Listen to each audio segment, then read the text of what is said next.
What is the worst experience you've had with a neighbor? Story 1. I used to have a neighbor that put their extra bags of garbage out next to mine. This might not seem like such a big deal, but it was nearly every week, and our municipality had a 2-bag limit. If you had extra bags, you had to put a 25-cent sticker on them or they would not be picked up. So every week, I would go out after putting my 2 cans out the night before and find that there were extra bags of someone else's garbage left behind. It took a long time to determine who the guilty party was, and a couple of extra bags each week added up. I would put on my rubber gloves, open the mystery bags, and sift through them trying to find identifying information. It was very frustrating because every week there was nothing. I knew that the culprits had kids because there were always dirty diapers. I knew that they were lazy because every bag was full of styrofoam plates and plastic cutlery, which they apparently found more convenient than washing dishes. Hence their production of surplus waste every week. This went on for a ridiculously long time. I would sift through their bags, be disappointed, rebag their garbage, and then grudgingly store it in my garage, with the only other option being to pay for surplus stickers to take it away. Happily, we didn't have a car, so there was lots of space in the garage. Then, one fine August day, it happened. A bill. A bill was in the garbage. A bill with an address on it. Finally, I knew which household was responsible for all the extra garbage. The cheapskates, who could not find it in their budgets to affix the mere 25-cent stickers for their surplus waste, and instead sneakily put it out in their neighbors' yards. They were 3 doors down and across the alley. I waited for their van to be gone and then went over to their gate, opened it, and placed all their garbage carefully back in their driveway. Since fair is fair, and I already obliged to handle their garbage and rebag it, I emptied it all out and took my bags back, leaving their 6 months extra garbage in a heap on their driveway. I don't think they ever worked out who got their revenge on them, since it was pretty clear that they were leaving extra bags for everyone who shared an alley with them, but that was the end of their illegal dumping. It does give me some satisfaction to know that even if I had to handle and rebag their garbage when it was fresh, they had to rebag it after it had been fermenting for months in my non-climate controlled garage. Jerks. I'm shocked you didn't simply stay up one night before garbage day and watch it like a hawk. It's what I'd do. Seems a lot easier and less messy than your method, but that doesn't have the tenacity of OP's method, the meticulousness of his revenge. And now, when they don't know who knows, they will be looking over their shoulders the entire time. OP's revenge was gross, but effective. I'm sure those people will now think twice before trying to make their trash someone else's problem. Story 2. We lived near a protected area for endangered animals. One of the animals that the sanctuary is meant to protect is bald eagles. Since we live next to a field, it's pretty common for an eagle to sit on our porch and disembowel a rabbit for dinner. We have a neighbor that keeps calling the cops on us because the bird is on our property and claims it is traumatizing his innocent children. He treats us like we're the ones murdering fluffy bunnies for our own amusement. Calling the cops on you because of something a wild animal is doing that you have no way of stopping? That's moronic. How freaking dare that eagle do what eagles do? It really is brain dead to call the cops on your neighbors for something like this. What were they supposed to do to prevent it from happening? Go out and ask the eagle to stop killing rabbits? Story 3. Neighbor behind my house would scream at her kids daily, to the point our kids would be afraid to play in the backyard. By scream, I mean swearing and vulgar name-calling to a kid that looked like he was 8 or 9. My ex even tried to help out one day. One of her kids was up a 3-story tall tree of hers that hung over our fence and wouldn't climb down, and this banshee was screaming all sorts of bile at him to come down. My ex calmly says to the boy, "Please climb down, sweetie, you might fall," to try and convince him. The woman then turns on her, "What the F do you think you're doing? Don't you effing talk to my kids." I made the mistake of calling the cops on her once while she was abusing several people. She then came after me physically. These kinds of stories make me so angry because nowhere in there besides you calling the cops and her getting away scot-free and trying to beat you up was there anything close to an attempt at justice. I had hoped the cops would get whatever social worker services involved, so they could help the kids out at the very least. I don't know if it was due to being a small country town or what, but they didn't do anything that I could see. Children are so sweet and innocent. I don't understand how anyone could speak to them so cruelly. This woman is just in the process of creating more monsters like her. Story 4.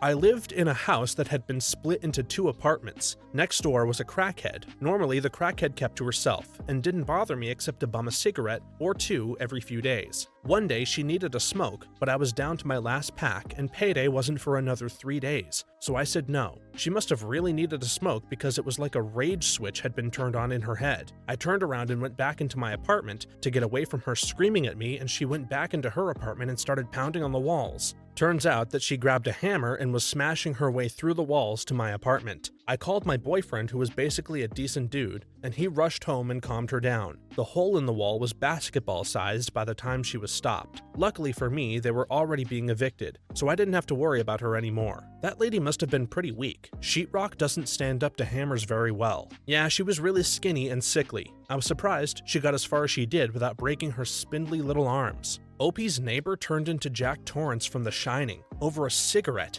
Yikes. Story 5.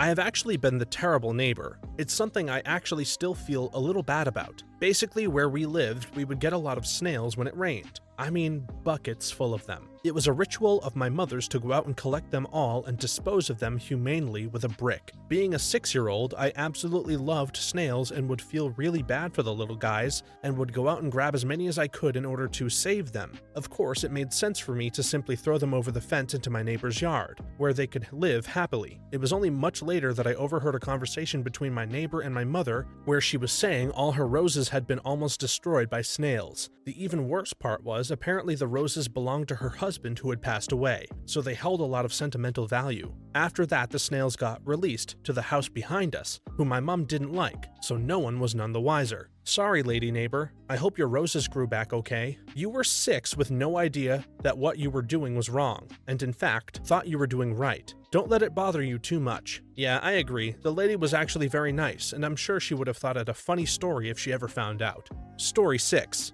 I work in the agricultural industry and sometimes have to help sort out disputes between neighbors. I have always been shocked as to how 2 grown adults or 2 families will allow the situation to degrade to the point of violence. One time, I was contacted because of a dam usage dispute. Basically, 2 warring neighbors were unsure of the boundary between their 2 properties, and both wanted to use this one particular dam. Both had fenced it off in the past, and both had cut the other neighbor's fence down. I identified who the dam belonged to and provided advice accordingly. The neighbor who came off second best wasn't happy. He didn't say anything to me, really, but he did throw a ton of dynamite in the dam, rendering it useless. It also exploded the animals drinking from it at the time of detonation. Another person is suspected of taking revenge on his neighbor for some sort of personal slight. I say suspected because it's been thoroughly investigated and no one knows the clear details. All I can say is that the neighbor disappeared without a trace, and rumor has it was cut into pieces and stuffed down an out-of-commission borehole. On other occasions, I've had to deal with neighbors who have shot each other, lit each other's infrastructure on fire, stolen each other's property, including livestock, or even in one case, revenge slept with the neighbor's daughter.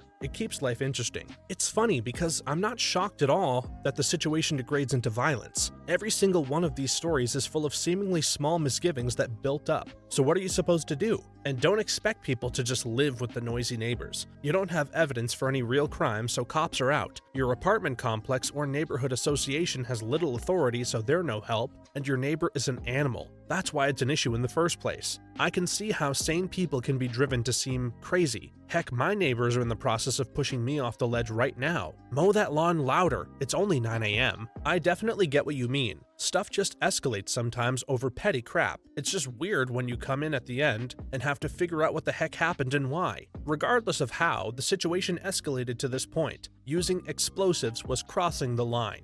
Story 7.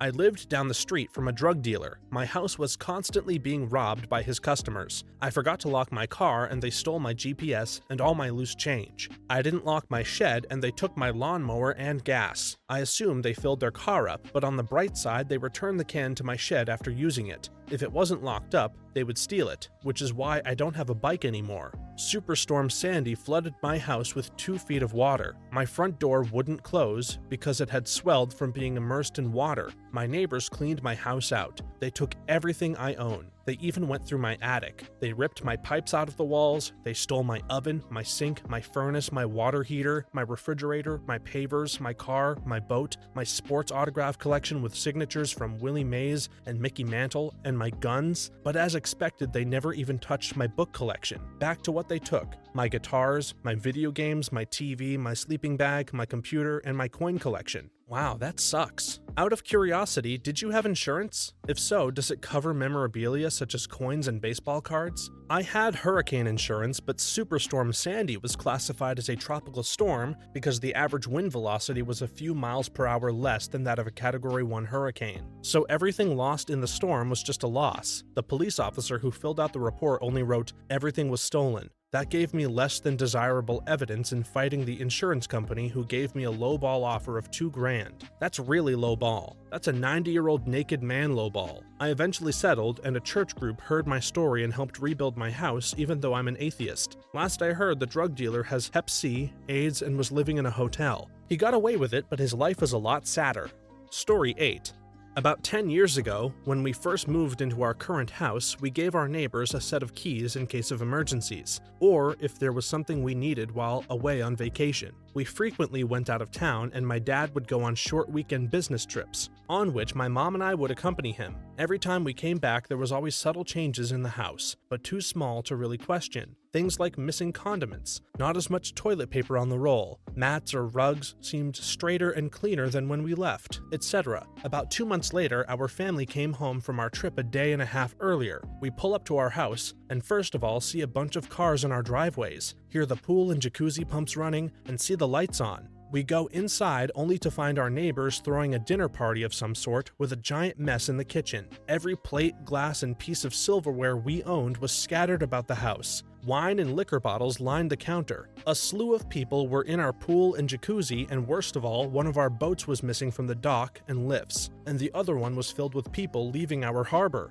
The look on the neighbor's wife's face in the jacuzzi was priceless. A combination of utter shock and heightened fear as she saw my 6-foot big brown dad turning red in the face with intensifying anger. Everyone was out in a matter of minutes, and we had the locks changed, but she was kind enough to send over a team of maids to tidy up the place the next morning. It turned out that for 2 months, they had been using our house on the weekends. We even found loads of their laundry in our washer and dryer. 10 years fast forward, and my mom is best friends with her, and my dad just hates her so much. This is kind of hilarious. If my seemingly well-to-do neighbors gave me keys to their home with a pool and jacuzzi, the thought of going over there and doing some kind of role-playing would definitely cross my mind. It sounds like they at least cleaned up afterwards. Inviting over huge parties and driving the boats is way over the line though. It sounds cool until you realize that all the electricity, food, water, and fuel they were using is yours and you have to pay for it.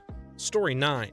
The little old lady across the street from me growing up was awful. Her evil dog bit people, but because her son was a cop, it was never put down. She also chained it to the street side of the yard, so it could go from her door to 6 feet into the yards across the street. She would walk down the street in just panties, yelling at the mailman to ring her doorbell no matter what is being delivered. She sat naked at the window and enjoyed traumatizing the poor man. She befriended my people-pleasing mother who felt bad for her, and then she would come over when my parents weren't there and the older kids were in charge. She would then steal and threaten to whoop us. When her dog finally died, her son arrested my older brothers. Why? Because she swore she saw them dump rat poison in its dish. A full doggy autopsy revealed the dog died because it was 15 and had doggy cancer. And the kicker, when my baby sister was about 5, she told her in front of me and my siblings that she should die, because the night she was born was the night her husband died. She then referred to her as a soul stealer for several years. Calling a child a soul stealer and telling her that she should die really is the cherry on top of this psycho Sunday. Story 10. My friend growing up had neighbors that would shoot BB guns at their house. They would drop dead animals on the doorstep and even tried selling his older sister drugs to tick off their mom. Eventually, she got cameras installed around the house to catch them doing stuff to the house, but they would sneak around and cut the wires to the cameras. Finally, my friend's mom encased the cameras in plastic, and just in time, because not too long after, it recorded them sunbathing nude in the cul-de-sac. She is 300 plus pounds and the guy wasn't much bigger. The cops were called and not much else was done after that. Story 11. This was around 10 years ago. We received a phone call from the police station saying that our neighbor had filed a complaint. The complaint was that there was a very large pile of dirt and debris on our lawn in the backyard, and it was obstructing our neighbor's view out of their kitchen window. Now here's the best part. My family hadn't even moved in yet. We were in the middle of having the house built. It was a new subdivision. The worst part is we had a week to have it removed. Otherwise, we'd be fined. There is actually a bylaw against piles of dirt on your lawn. This neighbor was filing complaints before OP even moved in. I'm sure lots of fun times followed this experience once they actually moved in. Story 12. Lawyer here, who deals with a lot of land use and real estate issues. I have plenty of stories, but perhaps my favorite is the neighbor who sabotaged the other's septic system, causing a backup during a period of heavy rains. For those who don't know or understand how septic systems work, rising underground water tables are very bad for septic systems, particularly when there's no other water outlet. So the water rose and the septic system failed because the neighbor had plugged the outlet. Turns out the neighbor was a bonehead because they lived downhill, so the mucked water flowed onto the sabotaging neighbor's property. Things then spiraled out of control and there were some violent physical incidents, border disputes, a Tiananmen Square-style effort to prevent some minor soil excavation. Story 13. I moved into my current home in July of 2010. I immediately, upon moving in, started to become extremely close to my neighbor next door. Together, we were trying to help the cat colony on our block through trap and release. We've worked our butts off and, as of this year, are close to the triple digits. Around early 2012, we had another new neighbor move in. Terrible lady. Her and her family came to visit the neighborhood before moving in and saw we had a large cat problem. They claimed it was okay and decided to get the house. By late 2012, cats started dying. We were at a loss because we took care of the cats. We fed them, took them to the vet when needed, and fixed them to stop them growing the population. Not long after the first 3 died, we had an SPCA officer show up at both of our doors, claiming we were torturing cats and that we were hoarders. We both let the officer in the house to see how untrue the statement was, and showed him our trapping cages and the paperwork proving we have been fixing them. The officer worked with us and now, by law, all of the cats in our neighborhood belong to us. The city knows they aren't house cats and that we're just trying to help these animals, which in their eyes makes it okay. Not long after receiving the city's approval to continue with our work, more cats started to die.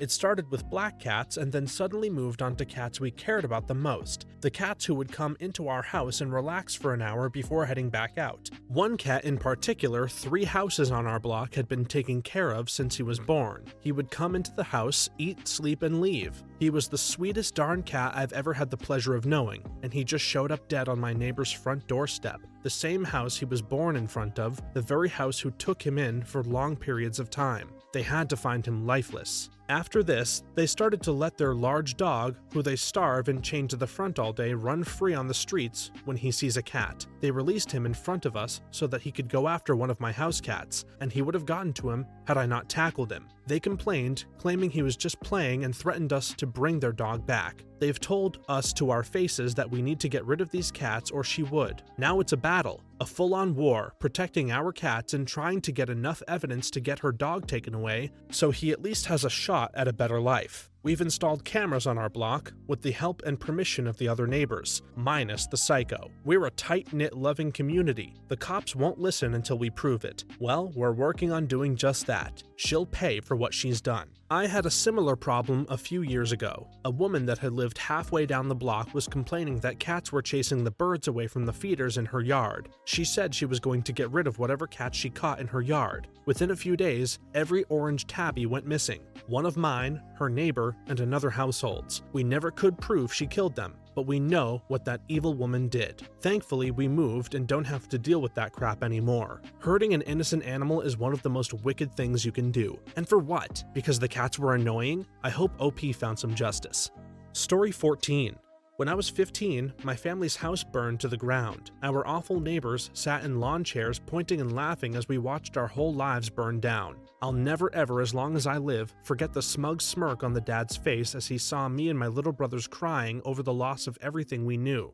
Story 15. My neighbors in college thought it would be fun to shoot the pellet gun in their backyard. When shooting at cans wasn't satisfying anymore, they went ahead and shot my cat. I was gone at the time, and when I got back home, my cat had run back in through the window to hide, leaving blood all over the floors. I took him to the vet who removed the pellet, but he died 2 days later from peritonitis. It is one of the saddest moments of my life. Please tell me someone was called and they were punished somehow. I had gone to the lawyer on campus, but she was kind of a nut job. I could have filed animal cruelty charges, but it was just so traumatic I decided not to drag it out. I do believe that people get what they have coming to them, though. Story 16. When I was about 12, our neighbors placed edible poison in our yard and killed our dog, a beautiful Rottweiler, who they thought was going into their yard late at night and digging. It wasn't. The culprit was a dog about 3 houses down that was also huge and black, some sort of shepherd mix. I'm sure they also realized this when our dog died and the digging continued. Wow, what awful people. That must be illegal, seeing as how they put poison on your property. Yes, very horrific and definitely illegal. There was just no way to prove that they did it. We only found out because they made an offhand comment to the people who owned the dog that actually was doing the digging. I can't believe there are this many people out there that are willing to kill animals just to prove a point. These people are out there and they exist. They go to your grocery stores. They pay taxes, maybe, and they vote. These are psychopaths. Story 17. I lived in a townhouse converted into 2 apartments, the top floor and bottom floor. On the bottom floor, there were 2 guys who graduated college and never left the town. One was a photographer and the other sold drugs. They were really into EDM and felt the need to mount their surround sound to the living room ceiling, which coincidentally was directly below my bedroom. Every morning at 2 a.m., even on weekdays, they would get home from the club with a group of people and start blasting music in this poorly insulated old townhouse. And I mean blasting. I would wake up every night to the windows shaking and things vibrating off of my nightstand. I tried everything from asking them to quiet down because I'm a full-time student with a full-time job and need the only 6 hours of sleep I'm entitled to speaking with my landlord who threatened them with eviction, to which they responded, "It's a 3-month process in court. Go ahead, buddy." I also tried switching off the breakers in the apartment and calling the cops. These guys were so self-entitled and ruthless. The apartments were set up really weird. At the top of what used to be steps to a second floor, there was a door with no handle or latch, so technically they could walk into our apartment whenever they pleased. And they did. One of them would always be coming up and randomly opening my bedroom door to ask to borrow stuff. He wouldn't even knock. One day, he was making pot brownies and covered the oil, for some stupid reason, and caught the downstairs on fire. He opened my door to black smoke pouring in behind him and his hair singed and hand melted off. A few nights later, he came back home blackout drunk. He felt the need to tell me that he just really wanted to dominate me physically and emotionally, that he really wanted to make me cry but he didn't know why, that he thinks he might actually be the Antichrist, and that his purpose was to be put on this earth to show others pain so they can realize life is suffering. Then I can't quite remember, but I think he started crying. I moved out. Good move moving out, OP. It's probably best to avoid being neighbors with the Antichrist, if you can help it, of course. Story 18. There was this girl that lived next door to me. Let's call her Boo, because that's what she liked to be called. I invited her over to my house for drinks once, and she stole my steaks from the freezer. That was when I lived in the ghetto. When I lived in a more affluent area, Crazy still was nearby. Another neighbor stole my cat. The cat went missing for a few days, then showed up back at my doorstep. I took her back in. A few days later, there were lost cat posters on the doors with a picture of my cat. The neighbor came by while I was still figuring out what to tell her about the cat, and when I opened the door, the cat was standing there between my legs. She was really flustered. When I told her that it was my cat and always had been, she said, "Well, I already paid to have her shots." I can't even fathom what she was thinking. This cat is a beautiful Bengal that likes to hang around on the steps outside of my apartment. Obviously not a stray. I'm glad you got your cat back. Something similar happened to a friend of mine, even though the cat was wearing a collar and microchipped. Mo was an indoor/outdoor cat, and my friend was devastated when she disappeared. 3 weeks later, a vet called up saying that Mo was in the clinic for shots. Apparently, the vet checked the chip and noticed that the owner's info didn't match. Then, as icing on the cake, the cat thief not only begged my friend to let her keep Mo, but also had her mom call up to try an extra guilt trip. But she's clearly well cared for and well loved. Some people, man, it's not like there's a cat shortage. After hearing some of these other stories, I'm really grateful these cats were only stolen and not hurt. It's still crazy, but a less evil brand. Story 19. My sister had a new neighbor move into the house next door, and right away he took down their mailbox. They went over to get it and he said it was his, that it came with the house, even though it had my sister's family's name on it. The police were called and they got it back, but he ended up taking it a few more times over the course of 6 months, then eventually took him to court. But on the court date, my sister was in the hospital and couldn't make it. The guy won by default and went right home and took the mailbox again. He mounted it on the roof of his front porch like some kind of trophy. It was very strange pulling up to their house and seeing their mailbox standing on his roof with their name on it. Story 19. We had a little old lady living across the street from us who was clinically insane. I was friends with their granddaughter for a while, but when she learned my parents were friendly with some other neighbors, her enemies, she turned on us. She would scream obscenities at my family when she saw us on the street. I was between 6 and 10 years old during this period. She and her family would visit people moving in and tell them I was a bad kid and to keep their kids away from me. I was a straight-A student and an all-around good kid. She even called the cops on my dad when she spotted him and my brother playing with plastic swords in our yard. She ended up pouring gasoline on herself and setting herself on fire in her backyard, and she stopped harassing us after they got her help. Holy crap, that is not the ending I expected. No kidding. I remember my mom being really freaked out because the rumor was that she lured a few neighbors' kids into her backyard before she lit the match. The kids weren't hurt, but they had to watch the whole thing. Story 20. Cop here. I went to a disturbance call where 2 neighbors were blowing leaves at each other with leaf blowers. They were actually mad while doing this. What did you even say to them? How did you keep a straight face? Is there such a thing as assault by crunchy leaves? I didn't say a word, just looked at them and left. Honestly, I thought I was going to get in trouble for it because that's not really professional. This story made me picture SpongeBob and Patrick blowing leaves at each other over some trivial dispute. I'm Dirty Dan. Story 21. My neighbor cut the cable with her garden shears. I presume because of an argument over the bill. She wouldn't let the cable company in to repair it, so they had to bypass her house. My house and about 6 others had no TV, phone, or internet for 8 days. I don't understand how this is legal. If it was just affecting her, fine, but to leave several other people screwed, there was nothing they could do? I would have called in 10 times a day and whined until they did something. Look at it from the other side. Unless the cable company had a granted easement, it may have been actually illegal for the company to be there in the first place. So her cutting the lines would be completely legally justifiable. Still a crappy move, but legal. Story 22.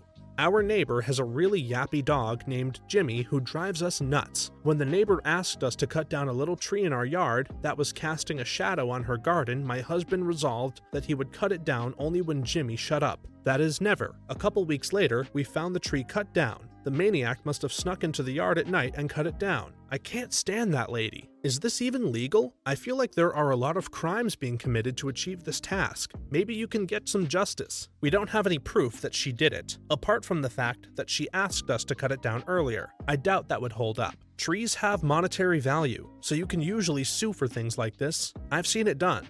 Story 23. We rented the first floor of a house and the lady upstairs was getting ready to move out. One evening, water started pouring down from the ceiling into our living room from about 12 different spots, like it was raining inside our apartment. I banged on the upstairs door, nothing. I called the landlord and he refused to come over since she wasn't home. I know there are exceptions to the landlord not entering a dwelling he owns, but this had to be one of them. He offered no help, but he gave me her work number. I called her at work and she said she couldn't leave. So, sorry, she never even bothered to mention that she was draining her waterbed by putting the drain hose out one of the bedroom windows. The hose had fallen back inside. It would have taken 2 seconds to fix the problem. Your landlord is the dumbest person in this story. How the heck could he ignore serious damage like that? Yes, he was even dumber than the lady upstairs. She was leaving and didn't give a crap. The damage to the dwelling he owned was substantial. Slumlord jerk. Thanks for watching and/or listening all the way to the end. If you have a similar story to one of these, please leave it down in the comments below. I'd love to make a video on those in the future. If you enjoyed this video, please leave us a like and subscribe. For more videos like this one right now, please stop by our channel. Thanks again, and see you next time.